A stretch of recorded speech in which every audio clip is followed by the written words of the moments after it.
The Ricky Gervais Show on Guardian Unlimited.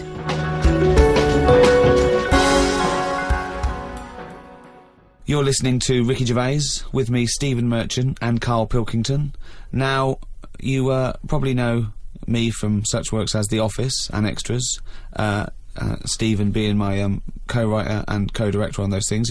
For those people who are not so aware of Carl Pilkington, he was our producer, sort of given to us when we first started on XFM, and you're thinking, well, why are we doing a podcast? Why are we doing a podcast for no money? Is there no money? No. It's free, innit? It's free download. But this is what I'm here to answer. It's because I like to be in a room with Carl Pilkington. You know, like some people go and help sort of chimps. Do they? Yeah. Well, they go to the jungles and things. And help out little sort of endangered Diane species. Fossey or whatever. Exactly. You're very much the Diane Fossey of the Manchester scene. Of the little bald mank world. And Carl Pilkington is an ongoing experiment for me, because I've seen him blossom from an idiot into an imbecile. And I want to see it through. Look at the way he's looking at us through the glass. Look at that. He's got a perfectly round head. And that's why I'm doing this podcast, or bodcast, as I'm going to call it in his honour. Little round-headed bod-type freak. If you're not familiar with Bod, we can maybe put up a picture of Bod, the popular cartoon kids character. Go to rickygervais.com and you will see a picture of Carl and a picture of Bod. And you draw your own conclusions as to the likeness. Carl, what do you think about all this? That's alright. Are you excited by this new technology? What? Podcasts? Yeah, exactly.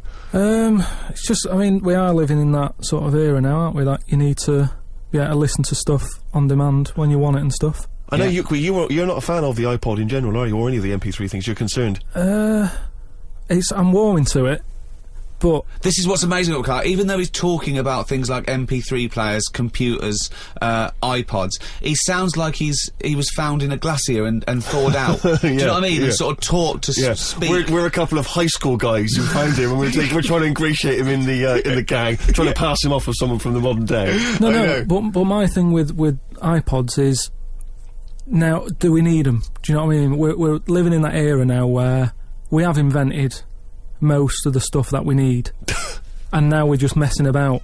They said that in 1900. Someone actually said everything that's to be invented has already been invented. They said that in 1900, and how wrong were they? No, but what came out, at what point, what was invented in that year where they went, right, that's it now?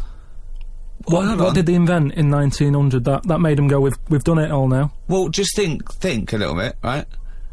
The 20th century. Think what happened in the 20th century. Go on. Well, cars, planes. Yeah, but is that a good thing? Planes and that. Do you need a plane, really? Wouldn't it have been better if we all stuck where we should be instead of travelling about? War. Well, look, war's happening, isn't it? Because everyone's saying, well, now we can fly, we'll go over there. So there were no wars prior to the invention of the aeroplane? Not like there is today. Right. But what I'm saying is, the world's got smaller on it, everyone's saying that, right? Yeah. You know, the way I was saying to you the other day, you know, we now go to places where we shouldn't go. People go on holiday to places where you've got to have an injection before you go there. Yeah. Forget it then. That's a warning. Don't go there. I'm with you on that. I don't want to enter a country where I have to have an injection to stop me from dying while I'm in that country. Right, I totally agree with you on that. So what happened is, so they invented the plane and it's like, oh, let's go on holiday, and then they go, oh, to die now. Oh, well, you've got to invent something, let's invent an injection. And then it's like, right, well, what else do we need to go to that place? There's a lot of faffing. So what I'm saying is... Is that a place? A lot of faffing? What I'm saying is, you know, Steve's travelled more than I have. You've been to, like, dangerous places. I've been to places where you need injections, yeah. Yeah, but why? Because it's fascinating, isn't it? You know, don't you not believe in that idea of travel broadens the mind? You know, it makes you experience other ways of life, other ways of thinking. It just enriches you as a human being. That's the whole reason people go travelling. But since the invention of the telly, you don't have to go that far to see it. You're absolutely right. So there you go then. The telly was the 20th century, wasn't it? Yeah, it's pretty good. So where would you stop then? You'd stop making stuff now? Stop inventing stuff right now? Or do you think we could carry on for another 5 years, see what comes up, and then just draw a line under it all? Well, again, we're just messing about, and But there's still things to do, isn't there? I mean, I know, I could throw things up, you can always get answer about it, but, you know, a cure for cancer, a cure for AIDS. Yeah, but should we mess with that? What do you mean? because there's too many people in the world as it is, isn't there? So that's a way of controlling it, so that, you know, like, look at London, right? It's overpopulated, rent keeps going up because there's more and more people surviving, right? You let them die, it's going to even itself out. See, I was saying to someone the other day about maybe we should look at, if we're going to invent something, right, forget, like, the traditional way of people having kids, right? The way they, you know, have it away and that. You have a little What do kid. you mean? What do you mean? No, you know, like, the way that, you know, we have kids and stuff. If it'd be good if what happened was to control it is if man and woman, right, they're born and that, they enjoy their life, they learn a lot, they live to be about 78, I think, by that point. So specific. Yeah, 78, No, yeah. but by 78, I reckon you've sort of got to that point where you go, do you know what, I've done everything I'm going to do. If you haven't bungee jumped by the time you're 78, you're not going to do it. You know what I mean? So it's kind of like... Your hips have come off. You've done it all now, so I've had my innings. Yeah. And then you die, right? So, say if everyone had that, they live to be 78. But then, just as you die... They give you the bumps. You get... You have a little baby inside you, and as you die, your life carries on. Sorry, How is this happening? Sorry, are you mental? No, but don't you think... I mean, what? I've never heard such drivel. You're saying that, but if Newton said it, you'd go, interesting. That's what annoys me. The point is, Carl, he never would. No, He'd what? never say it, that's the point. But if you never say it, I don't understand what you're talking about there. What? How was it? How is there a little baby in a 78-year-old? No, what I'm saying is it's like an apple, where the apple grows and it's got its little baby pips in it, and the apple goes and the seeds are planted and a new one's born. But that's what happens. But that is what reproduction is. Yeah, but I'm saying babies aren't being born left, right and centre. It's controlled, so that as someone dies, someone's born. But Carl, stop. Whose responsibility is Look, this? if you don't want to do it, we won't do it. But I'm is it just supposed to be nature? Has nature got to develop humans so that we act that way? We live that way? Or is this a scientific experiment? What I like, he said to you then, he said, look, if you don't want to do it, we don't need to do it. Like, if you were up for it, we'll sort it out. We can do that. We'll have a whip round so we can do the research. I just think, at the end of the day, we've got to do something. And is anyone keeping an eye on this and looking at what we can do next to control the population thing? It does my head in that I've got to live in London for work and what have you, and there's loads of people here, and, you know, forget going out on a Saturday night, it's too busy, and you can't move, and they keep... I mean, what annoys me about London So is... your solution is that 78-year-old women have little babies inside them, and as they slip away into death, the little babies... And how is that baby then raised? Who looks after the baby? Because it's a pretty good system, having a baby while you're young enough to look after that baby and make sure it lives to, you know, reproductive age itself. I mean, that system's been working for years. Nature's sort of sorted it out. Natural selection and evolution sort of makes that a good model. But wait a minute, nature. Pop that on hold, because Carl Pilkington's got an idea. Yeah. That's what it was, just an idea. Yeah, well, it was nonsense. But thank you for it. The worst I mean, it was the ramblings of someone you'd find by themselves in a hospital eating flies. Yeah. This is the sort of thing you find when, if they find maybe a pamphlet or a booklet written by a psychopath. You know, someone, just before they went on a rampage and then turned the gun on themselves, they go through their possessions and they find a book and it's got weird drawings, women with knives in their face, and this kind of garbage. In fact, I saw a similar sort of theory written out on a wall, but it was written in shit. Exactly. Yeah. No, all I'm saying is, I think it's, you know, when people die normally, everyone's fed up about it, aren't they, and a bit down. But if when you pass away, you go, oh, we're going to miss Gladys or whatever, but then there's this new life brought in, it's almost like a bad news, good but news. you're talking about it like someone could pick this idea up and run with it. Like you've given them enough information to do it. How is this possible? Where does she get the baby from? Why does it grow? Why grow it in Gladys's belly? Why not have it in a drawer? But what I'm saying ready to go, just add water. I mean... Who looks after son of Gladys? There is no theory here. There's no... it's the ramblings of a madman. What I'm saying is, though, the body's always changing, innit? From caveman to now, or whatever. In some cases. And they're always finding out more and more. Like I read the other day about how they're saying, do you know, like they say, people have six senses. Yeah. There's loads more than that. Right, and there's this one... I say, show me that you've got one. No, right, and there's this one that's knocking about, Go on. That what it is. Say if I'm in a pub, right, and I'm just doing a crossword or whatever. Unlikely, but go on. And there's some woman who's walked in, right, and she's staring at me. Yeah. I know she's looking at me, and I look up and I look round. She's looking at me, Right. and they're saying that's a new sense that they found out from, like, you know, doing tests and what have you. Yeah, it's rubbish. And they're saying okay. that's been around since like man and dinosaur was knocking about. But it could be, you know, peripheral vision. It could be a footstep stopped, and usually when someone's footsteps stop, they've stopped. No, they've because explained I it. think it's safe to assume that, you know, that with your perfectly round head, people are always stopping and looking. No, but they explained you it. just know that there's probably going to be someone there if you look right. They said it's from the time when, like, caveman was, like, wandering about, and he'd go, hang on a minute, and he'd look round, there's a dinosaur there or whatever, and he'd leg it. This is nonsense. One, I hate it when people use the term when caveman was wandering round. Caveman and dinosaurs, oh, they used to live together, yeah. Oh, that's the same era. Yeah. What have you been watching? Raquel Welch? What do you mean? Well, what do you mean caveman wandering, knocking around with a dinosaur? You know the Flintstones is only partly based on fact. Dinosaurs and man did not coexist. The dinosaurs had long gone before man arrived. Extinct. Kaput. You don't believe us? What, you don't believe because you've seen... Because you saw that film where they took pictures of lizards and magnified them and put them next to men in films so they looked like they were fighting. Yeah. No, but why couldn't that have happened? What is the film with Raquel Welch? A Million Years BC. A Million Years BC or something. A Million Years BC. Brilliant. Yeah. Yeah. No, but... She had a sort of woolly mammoth bikini. Fact.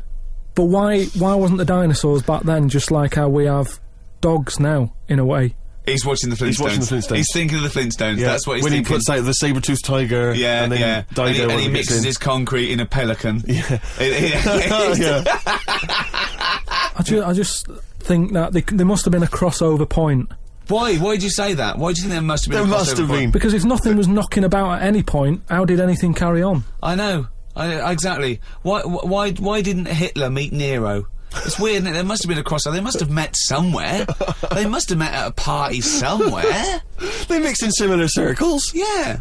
Well, I mean, are you telling me that Ken Dodd has never met Genghis Khan? They must have bumped into... I can't believe it. Yeah, forget it. Oh. You're listening to Ricky Gervais with Stephen Merchant and Carl Pilkington. Coming up after the ads, Monkey News. What ads? No ads, no? No, we're not. There's nothing here. There's no records. We just got to keep on talking. Okay. Which is not. We could do our own ads. Okay. Bring tea for the Tillerman, steak for the sun. Out now to own on DVD, Ricky Gervais's and Steve Merchant's award-winning extras. With Ross Kemp. Oh, zippy. With Les Dennis. Put your arse away, Les. I don't really know. And Kate Winslet. Oh, this nun outfit makes me talk dirty. Out now on DVD. Extras. Did you like Flannelwalls? The Ricky Gervais book for kids with pictures of made-up creatures and of different colours? Well, if you did, there's more of them now in the More new book, Flannelwalls. More Flannelwalls, which is also by Ricky Gervais, drawings by his mate. Out now. The Ricky Gervais Show on Guardian Unlimited. You're listening to Ricky Gervais with Steve Merchant and Carl Pilkington. Well, now time for one of our regular features. Monkey News. Do the jingle. Oh, chimpanzee that Monkey News. Right, what we're doing here is just giving you a bit of monkey news that's gone on, right? Where a monkey's been involved in it. Good little story in that. Yeah. Are you familiar with the one that went into space? The first sort of thing they ever sent up there before man did it and all that. You see, this is what annoys me with it really. Armstrong gets all the glory, but do you know who went up there before him? A monkey. Yeah. Yeah. Dog went up first. But what was the monkey called? I don't know. No, sure, okay. So it's not the most informed news bulletin. The dog was called Laika. Was it? Yeah, they couldn't get it back there. They sent it up there, did a few tests and stuff, and they couldn't get it back. They weren't prepared to bring the capsule back yet. Brilliant. We could all do that. So is that a good mission? Well, I just think it was seeing what if the mission itself killed it, but they didn't have the technology, because of course it couldn't fly the capsule back, which it has to be manned to bring right, it. well this was the next one up then, right? So the dog must have gone first, and then they went, right, we made an error there, right? Get the monkey in, And what happened is they taught it what buttons to hit at the time that it needed to hit them, and the way they did this was like give it bananas. It was like hit the red button, and it hit the red button, they'd give it a banana. Right. And they go, right, reverse is the green one, hit the green one. And then they do that and go, there's a banana. And then they go, right, hit reverse, and it go, and get a banana. Hit the red, so it was taking commands on like headphones. Right, but how were they Is giving it that the how you banana? learn to do radio? How were they giving it the banana? What do you mean? No, Well- this is before it went. You wouldn't just go and put a monkey in it and go, there you go, get on with it. They'd sort of put him in one of them capsules that you get, Yeah. and they were on headphones. I don't believe this happened. Well, I'm telling you the story now. So the monkey I sat... don't think they trained it to do anything. I think they sent it up there and he put electrodes coming out of it to see what It wasn't any of that. They did a thing like they do, Right. like they can with animals. If you give something, like a treat, you can teach it how to do it. It's just like a dog, isn't it? It's called Pavlovian conditioning. However, that was to see if it would salivate or go over to a particular corner, not if it could control a spacecraft. Next one up. It's the next one up. As far as the monkey's not sat there going, oh, I'm a bit under pressure here, it's a rocket.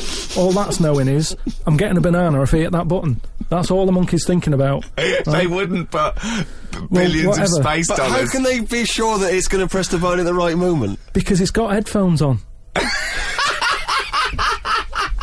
They're telling it. It's not like just, you have now. it's not like willy-nilly. It's not just like pop it in there and Willy-nilly, see... use that. But what's to stop it from just hitting it any old time? Because it's a monkey and it's not a human. Because he's trained now.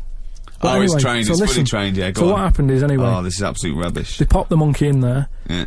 He's got his headphones on. They're going, right, hit the green one. And I think there's something there that a little banana comes out to keep the same... No, you're making this up. I'm not, it's the same... There's no way that they made a Right, so spacecraft they can- that had a banana dispenser. Right, There's so- no way in this world that they made a spacecraft that could go into outer space, right? So what- so manned you're- so by a you're- monkey with a banana dispenser. So you're saying that it's easy to send something up to space, but you don't believe there's a little banana machine?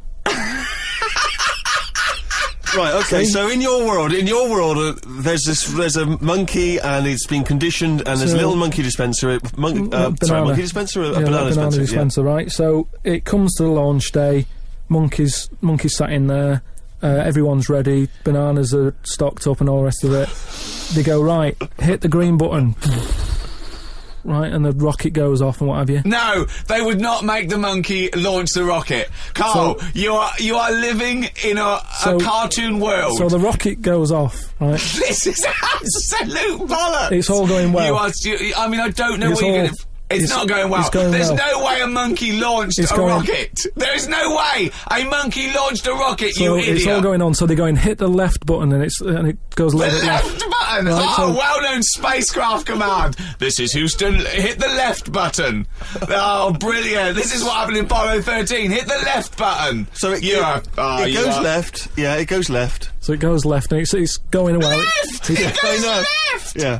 No, the moon! So You're going right! It goes for the moon. Everything's going well. Right. They get up there. It does whatever it does. Hit reverse. It comes back. Right. So then You are, honestly, you are brain dead. So it's you are long- one of the most stupid people. That I would rather have the monkey drive me listen. home than you. So the thing is, so it lands back. It Yeah. does a good job and everything. It gets out. And It's sick of bananas. This is where it turns a bit sad, because after it's done that mission, right?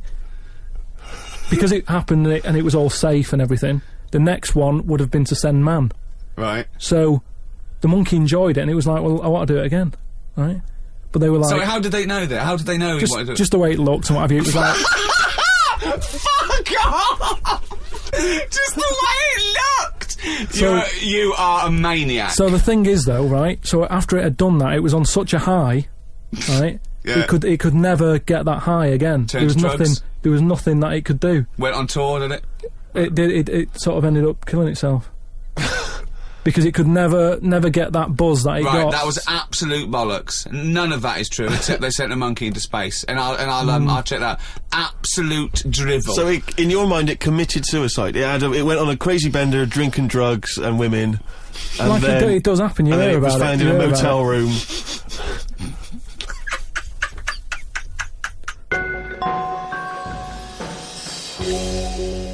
Right, do you know, like, you don't believe in, like, scary stuff? Just like ghosts. No, I believe in scary stuff. I don't believe No, in well, things that ghosts are totally and that. logical. Yeah, ghosts. Vampires? No. Anything made up by man. Well, there Anything... was something in the paper the other day about a vampire, how they found one. They dug something up. It was in the paper? And, Oh, it's true then. It's definitely true. But It's we'll leave definitely true that, then. but we'll leave that, because you're just going to do that, so it doesn't matter. No, come on. No, listen, come on, quickly, tell us. Come on. You No, found it's just that they found a body in a coffin Yeah. with a bit weird. of wood through its heart and a knife in its mouth. But if you don't believe it, It was a then what's the vampire point? pirate. Well, It was a vampire pirate. But that's definitely proof of a vampire then, and of course, and not some grotesque murder. Yeah. That's definitely proof of a If vampire. it was found, if it wasn't, if it wasn't Right, made up. hang on a minute, Yeah. hang on Two, a if minute. it As was far as I'm aware, when you put the thing through their heart, they just turn into dust. and also, all their victims get their own life back. Yeah, exactly. Yeah, that's the Right, truth. and here was the second bit. Yeah. Somebody dug it up, Yeah. got the heart, blended it, burnt it, popped it in some water, drank it, and they're in prison now. Now, if it wasn't dodgy stuff, why are they in prison? They're in prison Just because they're mental, because they dug up a body, liquidised its heart, burnt it and drank it. That's why they're in prison. There's your answer. Right. But anyway, that isn't what I'm talking about, right? But Go I on. met Derek Acorah the other week, Oh, yeah. right? Now, And who's he? Which one's he? he's Is he a medium? He can contact the dead, is that right? he just chats to him and that, Sure. passes messages on. Nice of him. So I said, "Oh, tell us something a bit weird and that." So he said, "What do you want to know?" I said, "Just something weird." So he goes, "All right then." He said, "Here's one for you, right?" And he said, "There's this pub out in the country, and he said there's this mug. Do you know those old mugs that they have, where they used to like leave their own cup knocking Like a about, didn't tankard. they? Oh, yeah. Tankard thing." Yeah. So there was one of them mugs in there, right? And everybody Tankard. Let's use tankard if we've All right, established a that's the word. tankard, yeah. Because you're the only mug in this story. Right. You Nice. believe in it all. High five. Great. So this tankard's knocking about, right? And everyone who's running the pub keeps going, "Oh, I wish they'd stop leaving this tankard about," right? And they pick it up. It must be a pain. Having a tiny, small tankard in a pub. That must be a real grind. So every they sort of picked it up and went, "We'll have to wash that," and they popped it on a different sideboard. Next thing you know, that person who's touched it died, right? Sure. So They must have been getting through bar staff. so they kept getting a new staff and that. And they were like, "What's the connection here?" Right? What's the connection here? Oh, God. So anyway, so Call Australia, we've run out. they sort of someone notices and they go, "You know, it's a bit weird. It's that cup, right?" So they get Tankard. They get, so it's that tankard and that. So they get a vicar in. Of course they do. And they go, "Look, there's a lot of weird stuff going on here. This tankard, every time someone touches it, they die." So he said, "Leave it with me." He gets his special water out and what have you. He comes round, does a little prayer, sprinkles it. He goes, "Right, not a problem, don't worry about it." He picks it up, chucks it in the bin. Guess what? What? Dies in a crash on the way home. Because he'd picked it up. Well, but Carl, you're telling me this like it's fact, and I'm meant to go, "That's Derek amazing." Acorah, he told me. Carl, I have no opinion of that story, other than I'm pretty sure there was absolutely no connection between touching the tankard and him dying. That's all I'm sure It's of. not just him though, is it? I'm not going to even contest the chain of events. All I'm saying is there is no connection. There is no connection possible because I believe in logic and the laws of the universe. So when you're telling me miracles and strange things outside coincidence, you may as well be telling me about the Tooth Fairy and the Easter Bunny, because they're equal to me. That it's ludicrous. It's absolutely ludicrous. So what would it take though for you to go, "Oh, I'm actually a believer now"? But what you're saying is you're I can't answer that question because I'd have to base my beliefs on some of your premises, which I can't do. It's like you saying, "But what if you found out that 2 and 2 equaled 5?" I can't. It's a necessary truth that it doesn't. I'd have to go back and fundamentally disagree with what I think twoism is, two-ness and fiveness. And you've never been in a situation though where you've gone, "This room feels a bit weird." Could be something, do you know what I mean? Could be something knocking about, or. But that's a different question. I could go into a really rough-looking pub and think, this isn't good, because it's No, based like on induction. Then, because I mean, like, you know, if you've been to Cornwall on holiday and stayed somewhere and you've gone, "Do you know what? Sure, something's died in here." I'm sure someone's died everywhere. Yeah, but what I mean, you never pick up a vibe of like I've got a mate, right, who is living in this big stately home, right? And what it Why is... is he living there? He's paying £100 a month, right? And it's almost like he's being a security man. Oh, right. But he's not. He doesn't sit out the door with that on and everything. He just goes about his life, but he bases most of his work in this stately home. So what is it, like a housekeeper, like he's sort of house sitting? A little bit, yeah. I mean, it's massive. It's bigger than Buckingham Palace, this place, right? So what is it, a billionaire that's gone away or something? I think it's some sort of, I think he said something about a viscount or something, right? He said he owns this place. He's living in America. This place he owns, but it's falling to bits. Wow. And he's worried that people are going to go in there and squat and what have you. So he said to me, mate, you know, there was an advert in the paper, he doesn't know him, advert in the paper saying, do you want to live in a big house? 100 quid or whatever. And, he went and had a look, right? And he's living in there now. He pays £100 a month. There's about 80 rooms. Gee. And it's this big stately house and what have you. And I went down there. He said, oh, come down and have a look, right? And from outside you go, oh, this is brilliant. It's like something out of, you know, like the Man of Born or something. You go, this is impressive. But then when you get in, it's like, it's a wreck. It's right? just falling apart because they can't afford... Well, it's just been left. No one's doing any vacuuming up or anything. There's like rat poison everywhere. Like windows are smashed, doors kicked in. That's a real shame. Why is it? Is it? I don't think he's doing his job, is he? Is it because it would cost like millions to do up or well, something? Apparently it'd be like I think they're going to have it done up, but it's going to cost like 80 million, right? So anyway, that's a big house. That's a big house. So we go to the pub and what have you. I've got like a little torch, and we're wandering around looking in all these different rooms, right? And I'm asking him how's it got in this state? Do you know what I mean? If someone's had it, why have they let it get to this state?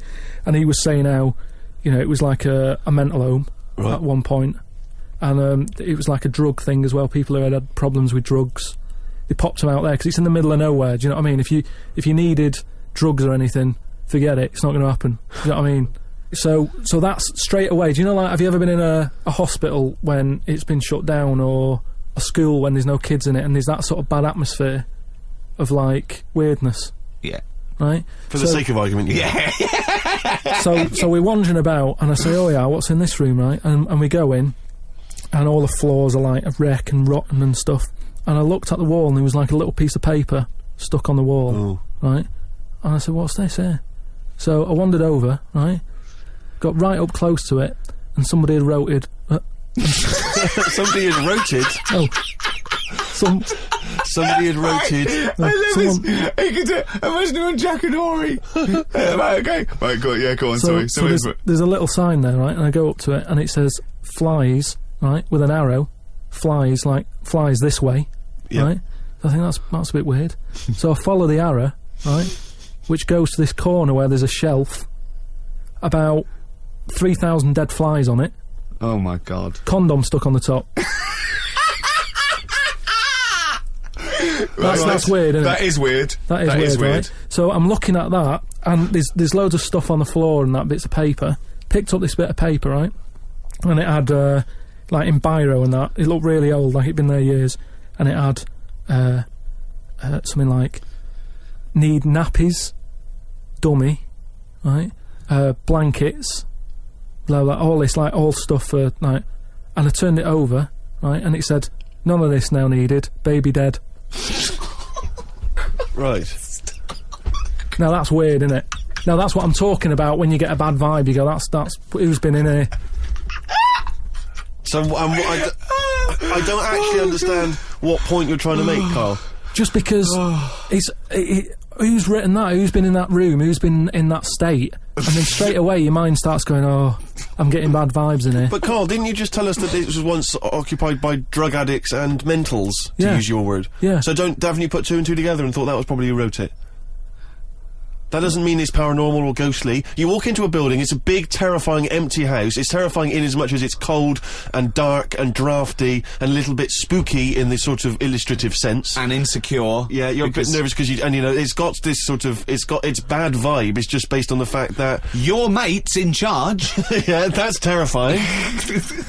I mean, yeah, so it's like saying, are we scared of the dark? Yes, I understand why people are scared of the dark. I'm a little bit scared of the dark. You're walking along. Because you don't know what's in it. Yeah, you don't know what's in the darkness. That's why people get nervous. It doesn't mean you have to make the leap then that you've got some paranormal sense. Oh my God, I'm Carl Pilkington, and hang on, just like Derek Acorah, I have sensed something strange and evil in this room. Wait a minute, there's some flies in a condom. I was right all along. That is weird. Flies in a Johnny equals badness. The flies in a condom was weird. It's weird. I don't know. But the note.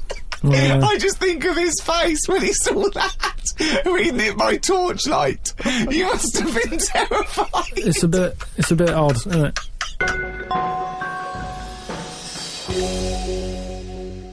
Thank you very much indeed for listening. If you'd like to get in touch with us, either myself or Ricky, or you've got something to send to Carl, then you can email us at podcast@rickygervais.com.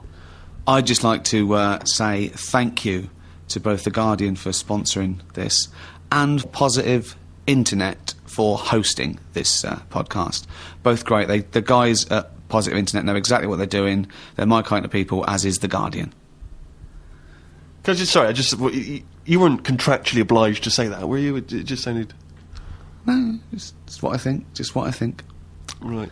It's just I've not heard you mention either of them before in that way. It just sounded a little... Oh, you're joking. I both love The Guardian and Positive Internet. Great guys. Okay, that's just the way you feel, it's not... Yeah. Yeah.